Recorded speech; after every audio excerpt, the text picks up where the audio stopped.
TDP సిపిఎంలో ఉన్నారన్నారు, మీ బాబాయ్ ఎంఆర్పిఎస్లో ఉన్నారు.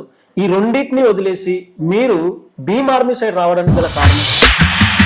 చంద్రశేఖర్ ఆజాద్ గారి పోరాటం, వారు అంబేద్కర్ గారి మరియు కాంశీరామ్ గారి సిద్ధాంతాలను ఫాలో కావడం, వర్గాల కోసం భీమ్ ఆర్మీ ఏ విధంగా ఉంది? అణగారిన వర్గాల కోసం విద్యతో మొదలై మనకు రాజాధికారం ముఖ్యం కాబట్టి అంబేద్కర్ గారు చెప్పినటువంటి సిద్ధాంతం బోధించు, సమీకరించు, పోరాడు అనే సిద్ధాంతాన్ని తీసుకొని ఒక దళితుల కోసమే పనిచేస్తుందా?